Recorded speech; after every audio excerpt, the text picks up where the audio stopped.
Hey folks, I built this 10 by 20 tiny workshop in my backyard. I'd like to give you a tour. Let's go on inside.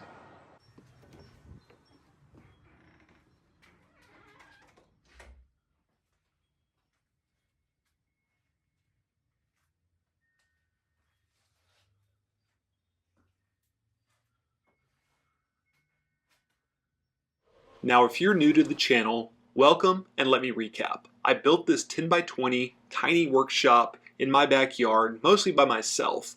This full workshop build, along with other woodworking projects, are up on my channel. I'd love for you to go check them out and hopefully earn your subscription with them. Now, let's get back to the tour. So here we are inside this 200 square foot shop. Everything in this small space has to be organized and efficient. All the large tools are mobile, they are on wheels of some sort, and everything has its place. And that's by design. I have to be able to move around efficiently. I have to move things quickly to where I can use them while I'm working. So aside from space, storage is also at a premium in this small shop. Woodworking requires lots of tools and sandpaper and glue and all the things that can quickly clutter up a shop. So I keep in mind as I'm designing cabinets and bringing things in, what kind of storage they have. I like using drawers. I like using French cleats, and that keeps things off of my work surfaces and keeps things nice and organized so I can work efficiently. So I mentioned French cleats, and these are an integral part of the storage and organization of this shop. With French cleats, I can design tool holders that I can take up and move anywhere else that the French cleats are in the shop, which helps me as I reorganize and make things more efficient. They've really come in handy. I've enjoyed having them. Most importantly, they keep things within reach, and that's always important when working in such a small space. So now we'll get into some of the specifics of the tools and systems I have in place in this shop. And we'll start off with my table saw. This is a Grizzly 10-inch table saw. I picked this up used, and it came with a mobile base, which is super important for my shop, as well as a Grizzly dust collector. The saw is the central part of this workshop. I have to make sure I have room in front of it and behind it. So I've done most of the organization of the shop around this one tool. And by good reason. It's a multi-purpose tool. I'm able to use it for obviously making long cuts. I can make it shortcuts. I have a tapering jig as well as a table saw sled where I can make very precise cuts. So the table saw is just a central, quite literally, tool to this shop.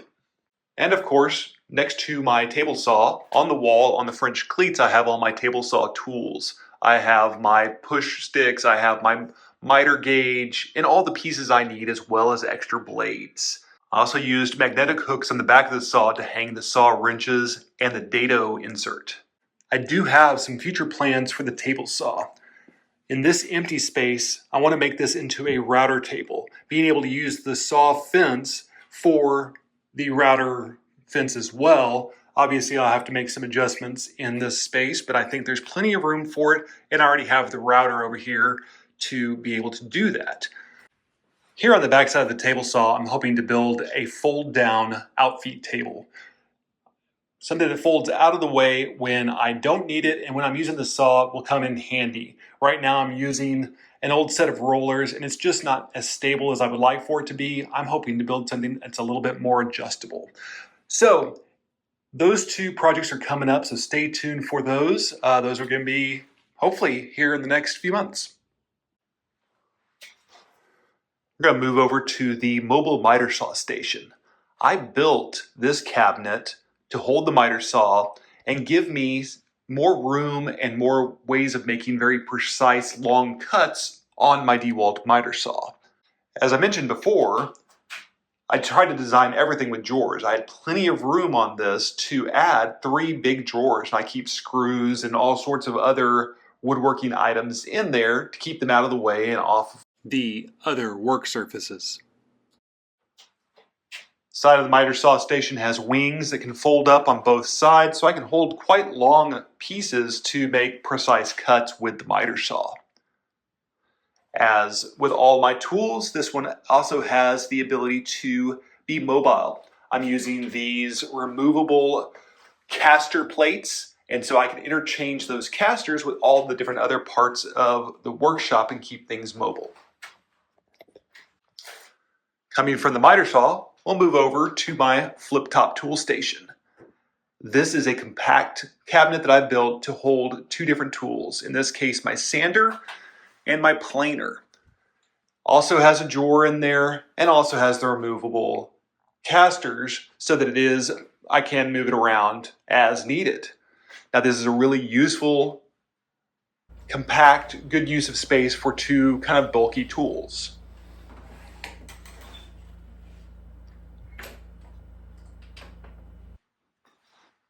From the flip-top tool station, we move next door to my bandsaw.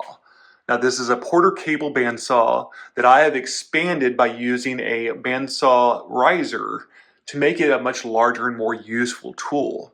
So it's a 14-inch bandsaw and now has up to 12 inches of clearance for the blade. It also has a cabinet that it came with that has extra storage, plus another mobile base to where I can move it where I need to. I picked up a used drill press to have in the shop. Now this one that I found was a floor standing model. It's big and heavy. It's one of the few tools right now that aren't on casters, but I do plan on remedying that in the future. It's just a good tool to have. In this case, it's a little big for the shop, but I've made it work, and so I'll keep it. It's just nice and reliable, and I like having it. As part of my woodworking journey, I've really enjoyed learning how to turn wood, and I recently found a great deal on this Laguna 12-inch lathe. It's done really well for me. I've been having a lot of fun learning how to turn. And what I have it on is an old dresser that I picked up for very little here in town. I do plan, I believe, building an actual more stable base for it and then building dedicated drawers to house a lot of the stuff that is currently in these chest of drawers. The chest of drawers is old, it's a little flimsy. I'm a little worried that the bottoms may drop out of some of the drawers with some of the heavy things I have stored in there. But right now it's holding the lathe up, and right up here on the French cleats, I do have all my lathe tools, sandpaper, wrenches, everything I may need, as well as my face masks. So everything's all in the same spot, and I've really enjoyed getting to learn how to use this thing. Over in this corner, I have my vacuum cart. Now this has a dust separator as part of it, and I've got 20 feet of hose to kind of reach every corner of the shop. This has come in really useful.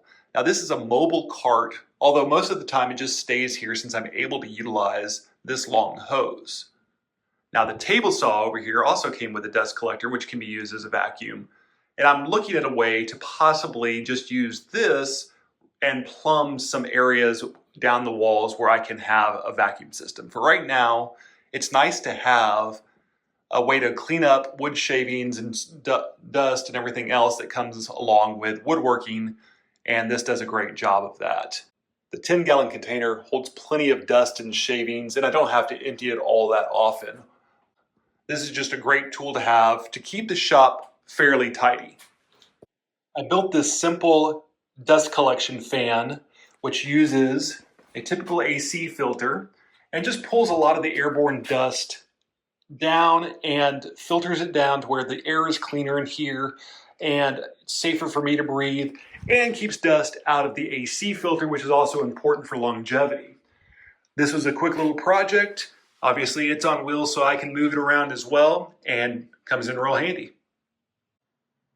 And finally, one of the other large items in this shop is the workbench. Now I built this bench well before I had built the shop. I had it in my old house, and it's a nice sturdy place to work. Every shop needs a good workbench. As you can see, this one's also on casters, and it makes it really easy to lift up and move around the shop as I need to. I put a shelf across the bottom to house extra tools, extra wood, whatever I need from there. I've got a nice sturdy top on it, and I have my vise mounted on this as well, which I restored. It was my grandfather's old vise, and it just makes a useful space all the way around. Every shop needs a good workbench, and this one's mine. Now, having shelves to be able to store long pieces of wood, logs, slabs, everything I'm using for my projects keeps things up and out of the way and organized. I can easily get to this. I have a step ladder for some of these taller places, and I'm able to store all sorts of different types of wood up and out of the way so that it's easy to get to when I need it.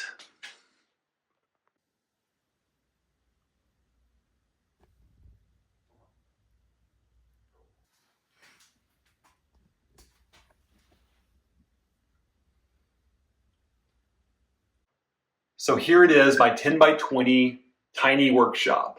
It's 200 square foot of space that works for me. I've spent a lot of time working on the organization and efficiency of this space, and it's constantly evolving as I am developing new skills and finding new uses for it.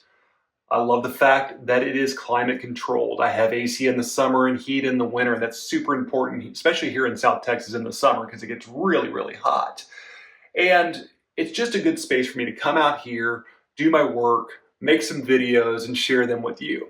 And I hope you found this tour helpful. If you have any ideas that have worked for you with your small spaces, share them down in the comments below. Ask questions. I always get back to you. If you like what you saw today, give me a thumbs up. If you want to see more videos, I'd love to invite you to subscribe to the channel. I've got a lot coming up. And I do appreciate you following along. Y'all get out there and make it good. Thanks a lot.